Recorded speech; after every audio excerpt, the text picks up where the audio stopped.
some of those issues. The one area I want to specifically focus on, Minister, though, is how light this bill is, the social welfare bill, on pensions and specifically pension provision. I would like to completely disagree with Deputy Pringle in his call for reducing pensions tax relief to the standard rate of 20%.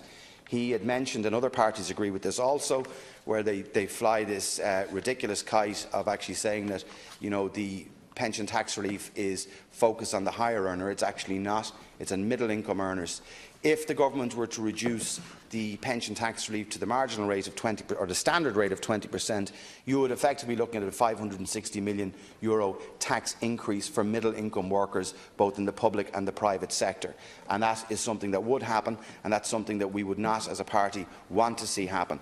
But on the pension side of things, Minister, there's very little in this regard. The 2013 Social Welfare and Pensions Act, brought in by the previous government, brought in what's called single insolvencies, which means that a profitable private company can wind down their pension scheme and remove effectively their pension scheme members unilaterally out of existing pension scheme arrangements. That's a very dangerous precedent to set when any government is trying to increase pension provision and pension coverage, to get workers actually to make provision for their retirement.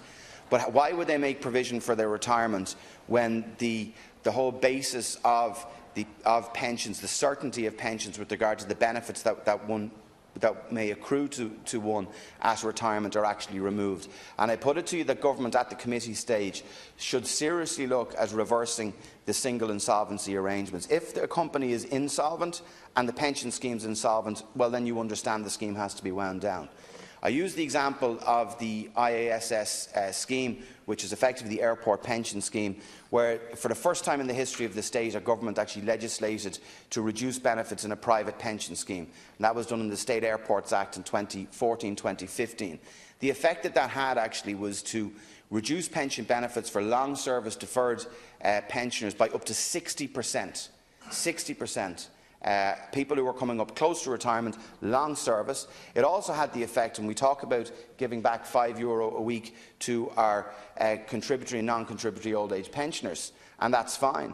But you also had within this private pension scheme arrangement where people had contributed to the pension scheme, and this was brought forward by government legislation, whereby they effectively had their pensions in payment reduced by 6 weeks a year.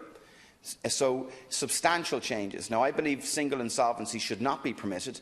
I furthermore believe, and I would ask government to look at this, that no pension scheme should be allowed to wind down unless it has reached 90% funding standard. Because what the previous government have given is a roadmap to all employers, particularly those who have defined benefit schemes. They've given them a clear roadmap as to how they can actually get out of contracted arrangements, wind those schemes down. And who suffers in the end? The actual member of the pension scheme. To go back to the example of what happened to the airport pensioners, is that when the previous government passed the Social Welfare and Pensions Act of 2013, when they furthermore passed the State Airports Act as well, lo and behold, after the President had signed them into law, a week later, IAG came in with a revised bid. A revised bid to actually purchase the remaining 25% stake in Aer Lingus. And why did they do that? Because the legislation that was passed by the previous government effectively wrote off €800 million in pension deficit in that pension fund. A pension fund that the trustees and the company had actually run up and doubled over 2 years because they knew what the previous government was going to allow them to do. Now, I think maybe if it can't be done in this bill, but there are 2 court cases pending, is that government must seriously look at producing a separate pensions bill. This social welfare bill itself is very light in relation to pension legislation, pension regulation and how we can improve pension coverage. And I put it to you, the only way you can actually do that is giving certainty and legal certainty to people who are currently actually paid into a pension scheme and then saw up to 60% of their benefits stripped off them. People with 35, 40 years service coming up to retirement thought that they had a pension entitlement of 30 to 40,000 reduced to 12 to 14,000. That's absolutely outrageous, and the government should look to undo the damage that it did by those 2 pieces of legislation that I've mentioned already. I would ask you to ask your colleague, the Minister for Social Protection, and to see our government planning on producing a separate pensions bill to deal with the areas of single insolvencies that should not be permitted. I've said that already. To deal with the area of pension scheme funding.